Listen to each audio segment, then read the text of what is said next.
Welcome friend our YouTube channel Technician Spot पे दोस्तों आपका बहुत बहुत स्वागत है।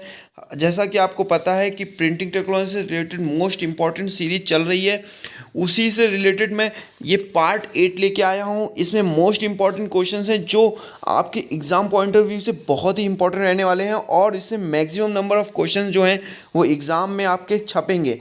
तो दोस्तों ये सीरीज जो चल रही है उसको आप ध्यान से देखिएगा, इन नंबर ऑफ क्वेश्चंस को इग्नोर मत करिएगा और वीडियो को ज़्यादा से ज़्यादा लाइक करिएगा। बहुत से फ्रेंड्स जो वीडियो देख तो रहे हैं पर लाइक नहीं कर रहे हैं, तो प्लीज़ मैं उनसे कह रहा हूँ कि वीडियो को लाइक करें और चैनल को सब्सक्राइब करें, तो जिससे मुझे भी पता चल जाए कि कितने लोगों को ये आर्टिकल्स या ये वीडियो हेल्पफुल रह रहा है। उससे मुझे पता चलेगा कि आगे आपके लिए ये काम करना है या नहीं करना है। तो प्लीज़ चैनल को लाइक करना मत भूलें। देखिए क्वेश्चन नंबर 71 कह रहा है कि which of the following is function to mechanically even out और reduce light roughness of the paper. निम्नलिखित में से कौन सा कागज के मामूली खुरदरेपन को यंत्रवत रूप से बाहर करने या कम करने के लिए कार्य करता है? A calendering, B mapping, B C filtering या डी वाटर मार्किंग। तो देखिए दोस्तों, जो वाटर मार्किंग क्या करता है, मार्किंग करता है, ये ध्यान रखिएगा। ये वाटर मार्किंग से रिलेटेड मैंने आपको क्वेश्चंस पढ़ाया है दोस्तों। अगर आपको नहीं आपने वीडियो नहीं देखी है प्रीवियस तो आप प्लीज़ जाकर देख लीजिएगा, वाटर मार्किंग का क्वेश्चंस मैंने कराया है। तो अभी हम चलते हैं कि जो खुरदरापन होता है पेपर का उसको दूर करने के लिए हम किसका प्रयोग करते हैं, किस इक्विपमेंट का प्रयोग करते हैं, उसे क्या कहते हैं। तो देखिए दोस्तों, यहाँ ऑप्शन नंबर ए जो दिया है कैलेंडरिंग, ये राइट आंसर होगा। कैलेंडरिंग से हम खुरदरेपन को यंत्रवत रूप से बाहर करने में के लिए कार्य में लाते हैं। तो इसका राइट आंसर होगा दोस्तों ऑप्शन ए। नेक्स्ट क्वेश्चन चलते हैं, क्वेश्चन नंबर 72 क्वेश्चन कह रहा है कि which of the following is now a standard component with inking unit and anilox roller on all high end flexo presses. जो फ्लेक्सो प्रेसेस होती हैं, निम्नलिखित में से कौन अब सभी हाई एंड फ्लेक्सो प्रेस पर इंकिंग यूनिट और ऑनिलॉक्स रोलर के एक साथ एक मानक घटक होता है? तो दोस्तों यहाँ पर ध्यान रखना कि मैंने अगर अनिलॉक्स रोलर्स और इंकिंग यूनिट की बात बताई तो यहाँ पर मैंने एक क्वेश्चन और कराया था स्टार टारगेट के बारे में। तो आई होप अगर आपको याद हो तो स्टार टारगेट क्या काम करता है उसके बारे में ज़रूर कमेंट सेक्शन में कमेंट करिएगा। अभी इसके ऑप्शंस पे चलते हैं। ऑप्शंस हैं 3 roller system, doctor blade, enclose chamber doctor blade system या open chamber doctor blade system. यहाँ राइट आंसर होगा दोस्तों enclose chamber doctor blade system. Option number C right answer रहेगा। अगर आपको ये क्वेश्चन याद करने में दिक्कत हो रही है तो दोस्तों एक सिंपल ट्रिक बताता हूँ। देखिए कुछ टर्म को आपको याद रखना पड़ेगा। High end flexo press high end flexo press आया है, एनिलॉक्स रोलर आया है और मानक घटक है। तो वो 3-4 टर्म आप अगर याद रखेंगे ना तो इसका आंसर याद रखेंगे। और इसमें आप एक चीज़ याद रखिएगा, enclose chamber doctor blade, enclose open chamber नहीं, इनक्लोज चैम्बर है। तो ऐसे आपको क्वेश्चंस को याद कर रखने में बहुत ही आसानी होगी। तो आई होप आपको समझ में आ गया होगा, पर मैं आपको इसका दिखाता हूँ कि किस तरीके का फ्लेक्सोग्राफी होती है और कैसे डॉक्टर ब्लेड और इम्प्रेशन सिलेंडर वगैरह काम करते हैं या एनिलॉक्स रोलर कहाँ पर होता है। तो देखिए दोस्तों, सबसे पहले ये एनिलॉक्स रोलर है और ये आपका डॉक्टर ब्लेड है। ये यहाँ डॉक्टर ब्लेड किसके बीच में लगा हुआ है, प्लेट सिलेंडर और एनिलॉक्स रोलर के बीच में। देखिए दोस्तों बहुत ही ध्यान से पढ़िएगा, कभी कभी क्वेश्चन ये पूछ लेगा कि डॉक्टर ब्लेड कहाँ पर उपस्थित होता है या किन के बीच में होता है, तो वो प्लेट सिलेंडर और एनिलॉक्स के बीच में होता है। ऐसे ही एक क्वेश्चन और बन जाएगा कि पेपर जो होता है वो किसके बीच में होगा, तो वो प्लेट सिलेंडर और इम्प्रेशन सिलेंडर के बीच में होगा। देखिए ये इम्प्रेशन सिलेंडर है और ये नीचे वाला प्लेट सिलेंडर, वहाँ उसके बीच में ये आपका पेपर है। तो देखिए लास्ट में इंप्रेशन सिलेंडर कहाँ पे होता है, ये भी क्वेश्चन पूछा गया बहुत बार, इंप्रेशन सिलेंडर की पोजीशन। तो ध्यान रखिएगा। अभी फाउंटेन रोलर भी मैं आपको बता देता हूँ और इंक फंक्शन। देखिए एक ट्रैक है, ये ऐसा दिखा दिया गया कि यहाँ पर रोलर है और ये इंक को ले रहा है, इंक इसमें ट्रांसफ़र करेगा, फिर डॉक्टर ब्लेड में जाएगा, फिर उसके बाद में प्लेट सिलेंडर में जाएगा और फाइनली वो पेपर प्रिंट पर जाएगा और जो इंप्रेशन सिलेंडर उसे इंप्रेशन लगेगा और पेपर छप जाएगा। तो ये प्रोसेस रहता है फ्लेक्सोग्राफी का। आई होप आपको समझ में आ गया होगा। नेक्स्ट क्वेश्चन चलते हैं, क्वेश्चन नंबर 73 क्वेश्चन कह रहा the plate having aluminium and copper is called. Aluminium और कॉपर वाली प्लेट क्या कहलाती है? क्या कहलाती? वाइप ऑन प्लेट कहलाती है, या प्रेजेंटाइट्स प्लेट कहलाती है, या इलेक्ट्रोस्टैटिक्स प्लेट कहलाती है, या बाई मेटल प्लेट कहलाती है। तो देखिएगा दोस्तों, यहाँ पर जो कॉपर और एल्युमिनियम और कॉपर वाली प्लेट होती है उसको दोस्तों कहते हैं बाई मेटल। देखिए दो मेटल है ना, इसलिए यहाँ पर ध्यान रखिएगा बाई। बाई मतलब होता है दो, है ना। फिर ठीक है ना, बाई पास कर गया, उसके आगे से निकल गया, या बाई, बाई का मतलब दो। तो यहाँ पर बाई से ऐसे समझिए कि बाई प्लेट है ना, तो यहाँ कॉपर और ये जो एल्युमिनियम और कॉपर वाली प्लेट है उसको क्या कह रहे हैं? By plate. तो आई होप इस आंसर को आपको बार बार याद नहीं करना पड़ेगा, ये आपके दिमाग में छप जाएगा। नेक्स्ट क्वेश्चन चलते हैं दोस्तों। नेक्स्ट क्वेश्चन है roughness of lithographic plate is called. अभी मैंने आपको बताया था कि रफनेस को दूर करने के लिए कौन सा इक्विपमेंट यूज करते हैं दोस्तों, और अभी क्वेश्चन आया है कि लिथोग्राफिक प्लेट का खुरदरापन कहलाता है slurring the plate, graining the plate, sensitising the plate and developing the plate. तो दोस्तों ऑप्शन नंबर 74 का बी जो ऑप्शन है बिल्कुल राइट आंसर होगा। उसको कहते हैं प्लेट को ग्रेनिंग, ग्रेनिंग मतलब पीसना। प्लेट के खुरदरापन को क्या कहते हैं? Graining the plate. देखिए दोस्तों, इस तरीके की फ्लेक्सो प्लेट होती है, मैंने आपको फ्लेक्सो प्लेट के भी लिथोग्राफी में बताया है इस तरीके से। और उस प्लेट को क्या कहते हैं? ग्रेनिंग, जेनरिक नेम है, इसको कहते हैं graining, the graining blade. I think आपको समझ में आ गया होगा। नेक्स्ट क्वेश्चन चलते हैं, question number 75। Which of the following is the major raw material for producing paper. निम्नलिखित में से कौन कागज के उत्पादन के लिए प्रमुख कच्चा माल है? अब देखिए कागज का, देखिए बहुत ही अच्छा क्वेश्चन है और इम्पोर्टेंट क्वेश्चन भी रहने वाला है एग्जाम पॉइंट ऑफ व्यू से, क्योंकि यहाँ कह रहा है कि कागज के उत्पादन के लिए सबसे बेसिक जो रॉ मटेरियल है वो क्या होता है, जो मेन रॉ मटेरियल है वो क्या रहेगा? ऑर्गेनिक है, इनऑर्गेनिक है, सेलुलोज है, या कॉटन है? दोस्तों आंख बंद करके सेलुलोज पे टिक कर दीजिएगा। कपास से नहीं होता है, सिर्फ सेलुलोज फाइबर से ही पेपर बनाया जाता है। हर पेपर में सेलुलोज पाया जाता है। तो दोस्तों राइट आंसर होगा सेलुलोज फाइबर। नेक्स्ट क्वेश्चन चलते हैं, क्वेश्चन नंबर 76 क्वेश्चन कह रहा है which plate that are factory coated ready to expose are called. वे प्लेट जो फैक्ट्री लेपित होती हैं, जो एक्सपोजर करने के लिए तैयार होती हैं, कहलाई जाती हैं। जो प्लेटें फैक्ट्री प्लेटेड होती हैं, लेपित होती हैं, उनको हम क्या कहते हैं? देखिए दोस्तों wipe on plates, deep HS plate, या प्रीसेंसिटाइज्ड प्लेट, या बाई मेटल प्लेट, उसको कहते हैं संवेदनशील प्लेट या प्रीसेंसिटाइज्ड प्लेट। ऑप्शन नंबर सी इसका राइट आंसर होगा। और इसको आप ऐसे भी पढ़ सकते हैं कि जो टफ है, जो बोलने में थोड़ा सा टफ हो रहा है, उसी का राइट आंसर होगा। उसको क्या कहेंगे? वे प्लेट जो फैक्ट्री लेपित होती हैं, जो एक्सपोज करने के लिए तैयार होती हैं, मतलब तुरंत आप उसको एक्सपोज कर सकते हैं, उसमें कुछ भी प्रिंट कर सकते हैं। तो दोस्तों इसका राइट आंसर होगा option number C. Next question चलते हैं, क्वेश्चन नंबर 77 कह रहा है कि which of the following is used for simple register job only as it has poor register accuracy. निम्नलिखित में से किसका उपयोग केवल साधारण रजिस्टर नौकरियों के लिए किया जाता है क्योंकि इसमें खराब रजिस्टर सटीकता होती है? देखिए दोस्तों यहाँ पर है common impression press, stock type press, horizontal press, या परफेक्टिंग प्रेस। ऑप्शन 77 का ऑप्शन नंबर बी जो है राइट आंसर रहेगा। स्टाक टाइप प्रेस जो होती है वो यूज करी जाती है केवल साधारण रजिस्टर के लिए।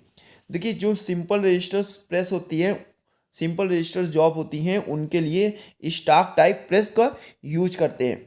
आप इसको कोरिलेट कर सकते हैं सिंपल रजिस्टर से और स्टाक टाइप से। ठीक है दोस्तों, सिंपल रजिस्टर के लिए बहुत सारा स्टॉक चाहिए होता है, तो उससे आप इसको याद कर सकते हैं। और ये आपके दिमाग में छप भी जाएगा। नेक्स्ट क्वेश्चन चलते हैं, क्वेश्चन नंबर 78। 78 क्वेश्चन कह रहा है, in which of the following screening of individual dot are spaced the same distance apart but have same diameter. निम्नलिखित में से किसमें अलग अलग बिंदुओं की स्क्रीन समान दूरी पर स्थित है लेकिन समान व्यास है। देखिए दोस्तों, ये क्वेश्चंस पहले भी आ चुका है, और अगर आपको नहीं पता है तो यहाँ पर आपको इसका राइट आंसर मिल जाएगा। इसको ध्यान रखिएगा, ये बहुत ही इंपॉर्टेंट क्वेश्चंस रहने वाला है दोस्तों। कह रहा है कि अलग अलग बिंदुओं की, देखिए, screen for individual dot are saved and the same distance apart but have same diameter, उसको क्या कहते हैं, फ्रीक्वेंसी मॉड्यूल कहेंगे, या हाइब्रिड स्क्रीनिंग कहेंगे, या आरएम स्क्रीनिंग कहेंगे, या एम्पलीट्यूड मॉड्यूलेशन कहेंगे। तो ध्यान रखिएगा दोस्तों, इसको एम्पलीट्यूड मॉड्यूलेशन कहते हैं। ऑप्शन नंबर डी इसका राइट आंसर रहेगा। क्या कह रहा है कि समान दूरी पर स्थित होती हैं लेकिन समान व्यास है, बिंदु अलग अलग बिंदुओं की स्क्रीनिंग समान दूरी पर स्थित है। तो दोस्तों यहाँ पर एम्पलीट्यूड मॉड्यूलेशन का राइट आंसर होगा। नेक्स्ट क्वेश्चन चलते हैं, क्वेश्चन नंबर 79।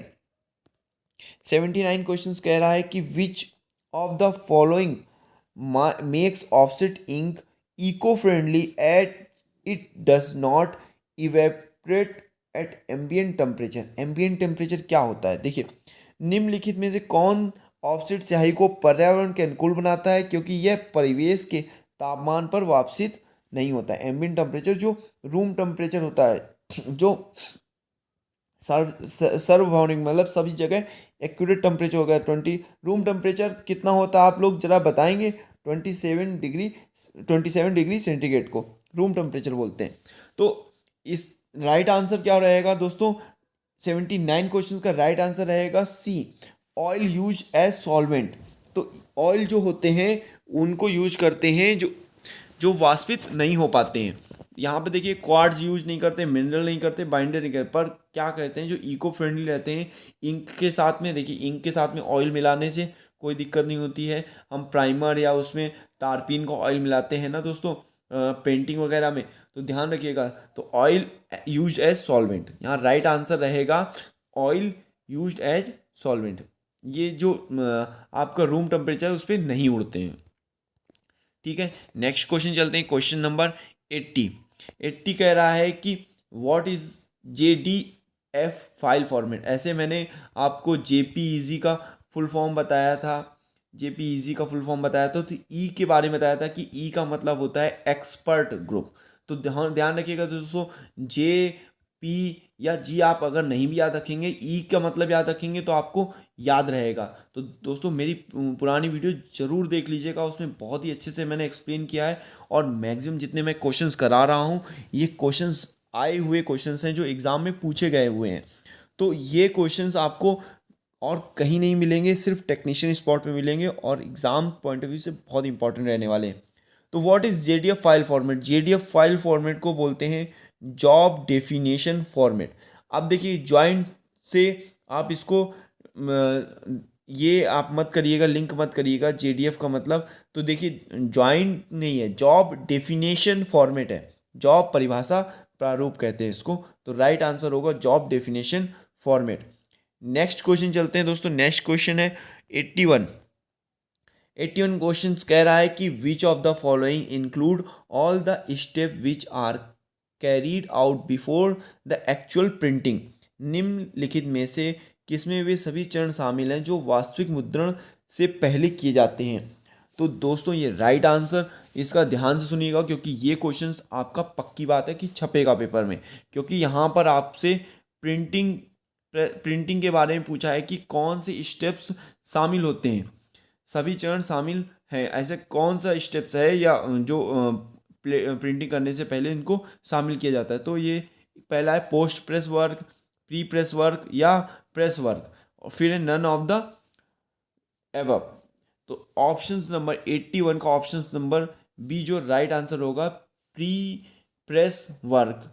ये जो चरण होता है, which is the following include all the step, इसमें प्री प्रेस वर्क में सभी स्टेप्स को हम फॉलो करते हैं, ठीक है ना। तो ऑप्शन नंबर बी जो है इसका राइट आंसर रहेगा। नेक्स्ट क्वेश्चन चलते हैं, क्वेश्चन नंबर 82। क्वेश्चन नंबर 82 कह रहा है दोस्तों, ground wood pulp for paper production is also called, कागज उत्पादन के लिए पिसी हुई लकड़ी के गुद्दे को के रूप में जाना जाता है। अभी आपको मैंने बताया कि पेपर को बनाने के लिए हमें किसकी आवश्यकता होती है, सेल्यूलोज की, सेल्यूलोज की। ठीक है दोस्तों, उसको बोलते हैं सेल्यूलोज। अभी पूछ रहा है कि आपका कागज के उत्पादन के लिए जो पिसी हुई लकड़ी के गुद्दे को के रूप में जाना जाता है, किसके रूप में जाना जाता है, refining pulp, thermo thermo mechanical pulp या केमिकल पल्प या मैकेनिकल पल्प। तो ऑप्शन नंबर डी जो इसका राइट आंसर रहेगा, उसको कहते हैं मैकेनिकल पल्प, क्योंकि वो क्या करता है, उसको थोड़ा सा कंप्रेस करेगा लकड़ी जो है कि लकड़ी के गूदे को, तो वो कागज़ के उत्पादन में जो वर्क करती है वो मैकेनिकली करती है, तो उसको कहते हैं मैकेनिकल पल्प। ठीक है दोस्तों, नेक्स्ट क्वेश्चन चलते हैं, क्वेश्चन नंबर 83। यहाँ देखिए, यहाँ शॉर्ट फॉर्म पूछा क्या है, ODT का। बहुत सारे शॉर्ट फॉर्म मैंने आपको बता दिए हैं, अगर नहीं देखे हैं तो पुरानी वीडियो में जाइए मेरी, और वहाँ पर देख सकते हैं दोस्तों। अभी यहाँ पर राइट आंसर रहने वाला है ODT का। ODT का राइट आंसर रहेगा दोस्तों options A, optical deterrent technology. बहुत ही इंपॉर्टेंट क्वेश्चन है दोस्तों, अगर ऐसे डीप क्वेश्चंस आप नहीं पढ़ के जाएंगे आपको एग्जाम में बहुत दिक्कत होने वाली है। तो यहाँ पर देखिएगा, यहाँ पर ऑप्टिकल डिटरेंट टेक्नोलॉजी है, टेक्नोलॉजी सब में सेम है, डिटरेंट दो चीज़ों में है, डिजिटल से मत धोखा खाइएगा बस। आप यहाँ ध्यान रखिएगा, ओ से ऑप्टिकल और डी से डिटरेंस टेक्नोलॉजी। तो नेक्स्ट क्वेश्चन चलते हैं दोस्तों, 84 क्वेश्चन कह रहा है, which of the following contain no shaded of grey and print should solid on paper without use a half tone screen. कह रहा है निम्नलिखित में से किसके बिना हाफ टोन स्क्रीन के बिना किसमें बिना हाफ टोन स्क्रीन के उपयोग के बिना कागज पर ग्रे और प्रिंट ठोस होते हैं। तो ऑप्शन है लाइन कॉपी, पेंसिल ड्राइंग या कॉन्टोन कॉपी या फोटोग्राफिक कॉपी। तो 84 का option number A right answer रहेगा। लाइन कॉपी की वजह से क्या होता है, बिना हाफ टोन स्क्रीन के उपयोग के कागज पर ग्रे और प्रिंट ठोस होते हैं, जो प्रिंटिंग होगी वो सॉलिड होती है। ठीक है ना, लाइन कॉपी पे। नेक्स्ट क्वेश्चन चलते हैं दोस्तों, नेक्स्ट क्वेश्चन 86 क्वेश्चन कह रहा है कि which of the following comes under security printing. बहुत ही इंपॉर्टेंट क्वेश्चन है दोस्तों, बहुत ही इंपॉर्टेंट क्वेश्चन रहने वाला है आपका एग्जाम पॉइंट ऑफ व्यू से और प्रिंटिंग प्रेस से। तो दोस्तों यहाँ कह रहा है कि which of the following comes under security printing, निम्नलिखित में से कौन सुरक्षा मुद्रण के अंतर्गत आता है। 86 का ऑप्शन है होलोग्राम, RTF टैग, ड्यूटोन प्रिंटिंग या धातु मुद्रण। या तो यहाँ पर देखिएगा दोस्तों, जो होलोग्राम है वो राइट आंसर रहेगा दोस्तों। देखिए होलोग्राम के बारे में मैंने अभी इससे पहले जो ये रिपीटली बहुत सारे क्वेश्चन जो रिपीटली पूछे जा रहे हैं और इनमें ही आप कंफ्यूज हो जाते हैं। तो जब आपको पिछले वीडियो में जो क्वेश्चन पढ़ा हो अगर आपको यहाँ मिल रहा है किसी दूसरे फॉर्म में, तो उसको समझने की कोशिश करिएगा, उसको ऑप्शन से एलिमिनेट करिएगा। तो होलोग्राम जो है वो सुरक्षा से संबंधित है, सिक्योरिटी से संबंधित है। होलोग्राम आपको पता है ना कि गोल्ड में भी होलोग्राम लगा रहता है कि वो कितने कैरेट का होता है। तो आप अगर आप कमेंट सेक्शन में बताएंगे कि मोस्टली जो प्योरेस्ट फॉर्म होता है गोल्ड का वो कितने कैरेट का होता है। नेक्स्ट क्वेश्चन चलते हैं दोस्तों, नेक्स्ट क्वेश्चन है 87, कह रहा है TIFF स्टैंड फॉर, TIFF का फुल फॉर्म क्या होता है। तो दोस्तों यहाँ पर ध्यान रखिएगा, टिकट इमेज फाइल फोल्डर है, ट्विन इमेज फाइल फॉर्मेट है या टैब इमेज फाइल फॉर्मेट है या टैग इमेज फाइल फॉर्मेट है। यहाँ पर ध्यान रखिएगा दोस्तों, जो टैग है, टैग से याद रखिएगा, बहुत सारे दोस्त वीडियोस देखते हैं या मेंशन करते हैं अपने फ्रेंड को, टैग करते हैं। तो यहाँ से TIFF को आप इधर से लिंक कर सकते हैं कि tag image file folder format, sorry tag image file format, इसका राइट आंसर होगा TIFF का। आई थिंक आपको समझ में आ गया होगा। नेक्स्ट क्वेश्चन चलते हैं। Main ingredient main ingredient of flexographic ink is. Flexographic स्याही का मुख्य घटक क्या होता है? फ्लेक्सोग्राफिक जो इंक होती है उसमें मेन जो कंपोनेंट होता है वो क्या मिलाया जाता है? दोस्तों बहुत ध्यान से पढ़िएगा इस क्वेश्चन को, ये अच्छा क्वेश्चन है जो एग्जाम में देखने को मिल सकता है। देखिए सल्फर है, एथेनॉल है, पोटेशियम है या एसिटिक एसिड है। तो यहाँ पर एक चीज़ दोस्तों ध्यान रखिएगा, इंक जो फ्लेक्सोग्राफिक इंक होती है उसमें ना सल्फर होता है, ना एसिटिक एसिड होगी, ना पोटेशियम होगा। वहाँ क्या मिलाया जाएगा?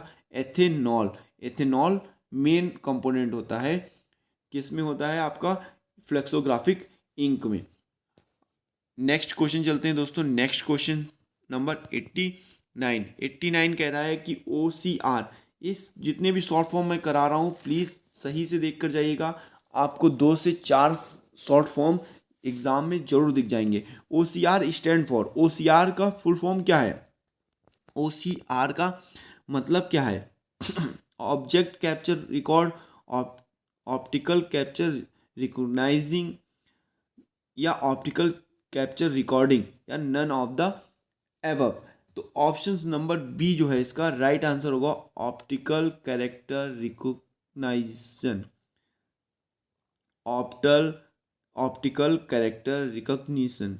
तो यहाँ पर ऑप्शन नंबर बी इसका राइट आंसर होगा, रिकॉग्निशन। तो इससे आप आर से इसको समझ सकते हैं कि रिकॉग्निशन जो है इसका राइट आंसर होगा। रिकॉर्डिंग नहीं होगा, रिकॉर्ड नहीं होगा, रिकॉग्निशन होगा, optical character recognition.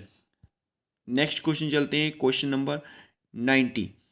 Question number 90 कह रहा है कि which of the following is used on high speed large format presses. High speed large format press में निम्नलिखित में से किसका प्रयोग किया जाता है?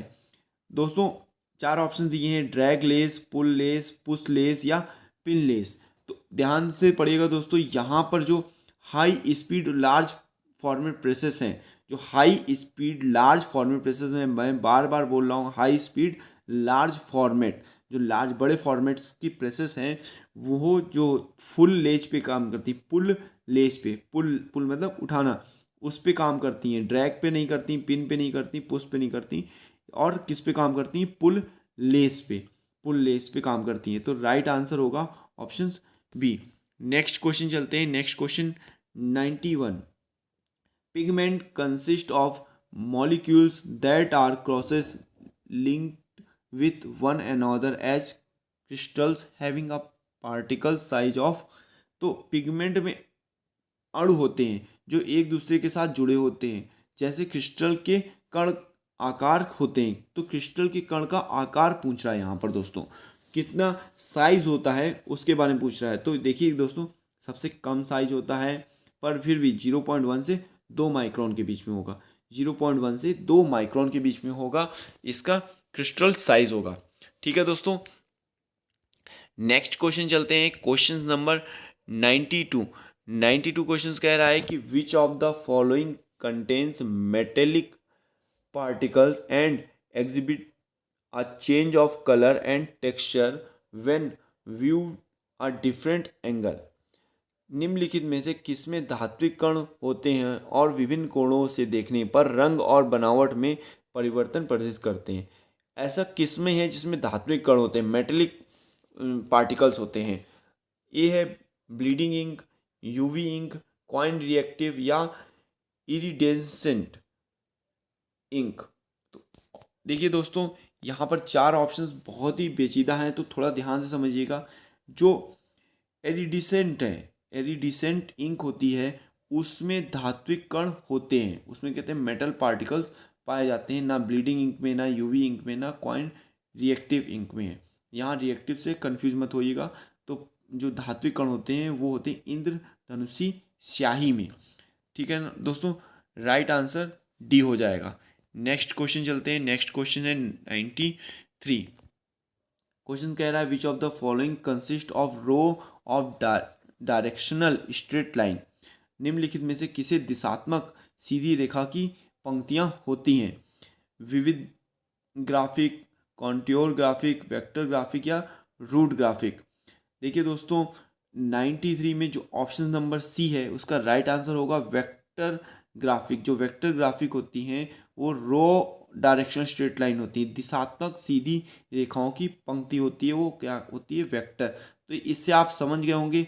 देखिए वेक्टर और स्केलर क्वांटिटी जो साइंस के स्टूडेंट होंगे उनको बहुत सही से ये समझ में आ जाएगा कि जब हम दिशात्मक सीधी रेखाओं की बात करेंगे तो वहाँ वेक्टर क्वांटिटी हो जाएगी। ठीक है दोस्तों, नेक्स्ट क्वेश्चन चलते हैं, क्वेश्चन नंबर 94। देखिए क्वेश्चंस को आपको आंसर को बहुत सारे स्टूडेंट ऐसे हैं जो अलग ट्रेड से हैं, जिनको प्रिंटिंग नहीं आती है, तो आपको क्वेश्चंस के आंसर को माइंड में इस तरीके से सेट करना पड़ेगा कि एग्ज़ाम में जब आपके पास ऐसा क्वेश्चंस आए तो आप राइटली क्लिक कर दें।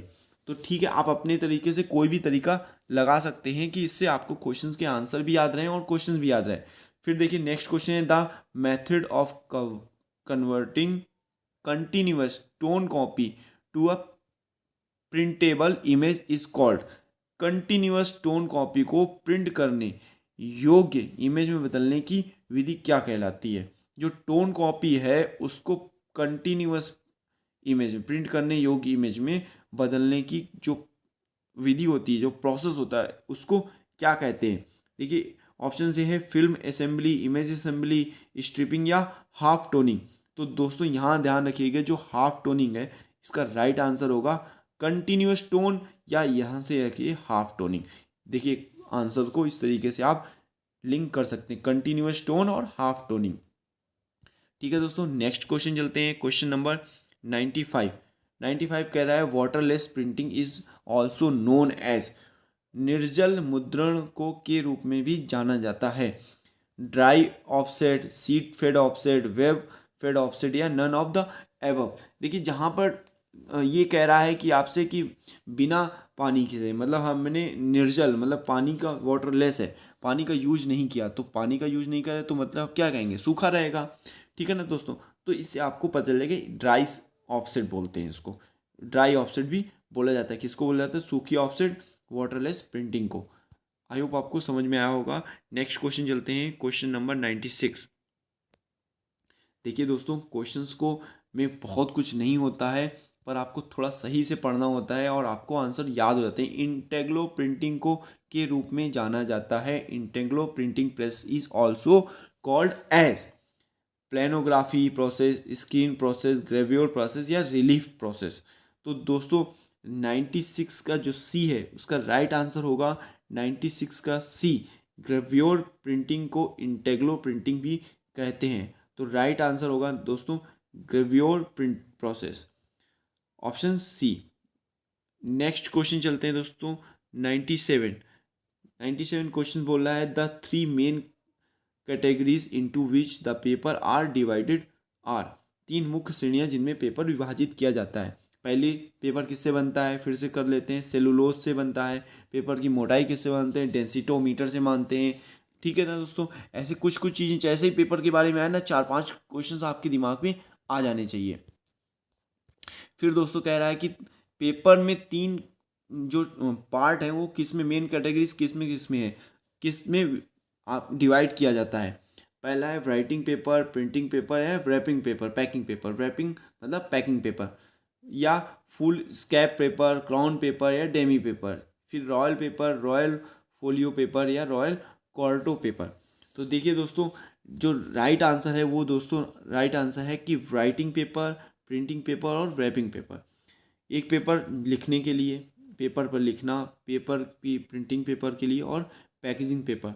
तो ये तीन मेन कैटेगरीज में पेपर को डिवाइड किया गया, क्या, लिखने पे, प्रिंटिंग वाले पे, और आपका पैकेजिंग के लिए, रैपिंग वगैरह के लिए।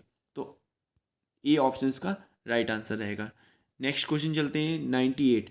विच of the following means flowability of an ink when certain shearing force act upon it. निम्नलिखित में से किसका मतलब स्थायी की प्रवाह क्षमता है जब कुछ कतरनी बल उस पर कार्य कर रहा हो। Meaning flowability of ink when certain shearing force, कुछ बल जो है बाहर से लगाया जा रहा है तो उसको कहते हैं मॉटलिंग, लिंटिंग, शॉर्टनेस, या मिस्टिंग। तो दोस्तों यहाँ पर राइट आंसर जो होगा आपका 98 का सी, शॉर्टनिंग, शॉर्टनेस जो होगी राइट आंसर होगा। The which of the mean flow ability and certain shearing force act upon it, कौन सा होता है उसको कहते हैं शॉर्टनेस। नेक्स्ट क्वेश्चन चलते हैं 99।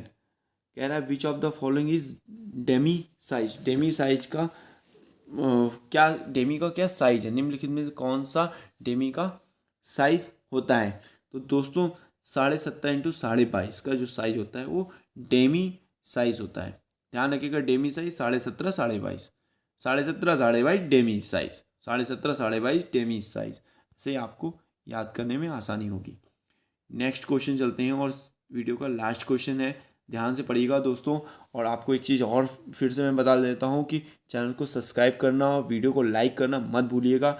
ऐसे ही बहुत ही इंपॉर्टेंट क्वेश्चंस हैं जो आपको मैं लगातार कंटिन्यूअस प्रोवाइड कराता रहूँगा और एग्ज़ाम में आपके हूबहू क्वेश्चंस मिल जाएंगे। तो प्लीज़ बहुत सारे क्वेश्चंस आपको ऐसे ही एज इट इज़ मिलेंगे, तो इसको ध्यान से पढ़िएगा। कुछ क्वेश्चंस को ट्रिकी हैं, घुमाए के पूछेंगे, पर आपको ये वीडियोस बहुत हेल्पफुल रहेंगी एग्जाम पॉइंट ऑफ व्यू से। लास्ट क्वेश्चन चलते हैं, विच of the following is most important factor in achieving good quality screen print, good quality screen printing में कौन सा फैक्टर है जो इम्पॉर्टेंट रहता है। निम्नलिखित में से कौन अच्छी गुणवत्ता वाला स्क्रीन प्रिंट प्राप्त करने के लिए सबसे महत्वपूर्ण कारक है, मोस्ट इंपॉर्टेंट फैक्टर होता है। मेटल फ्रेम है, स्क्यूज है, या वुडन फ्रेम है, या स्क्रीन टेंशन है। तो दोस्तों ध्यान रखिएगा, जो स्क्रीन टेंशन होती है, स्क्रीन टेंशन बहुत ज़रूरी होती है अच्छी गुणवत्ता की स्क्रीन प्रिंटिंग है। Screen printing mostly screen tension की वजह से ही अच्छी आती है। मैंने आपको बताया था ना, ऐसे एक पैड लेते हैं, उसको स्क्रैप करते हैं, इंक रहती है और पीछे पेपर पे सब्सट्रेट पे छप जाती है। तो इसका right answer option number D रहेगा। आई होप आपको वीडियो अच्छी लगी होगी, तो प्लीज़ चैनल को लाइक करना, शेयर करना और सब्सक्राइब करना मत भूलें। Thank you friends.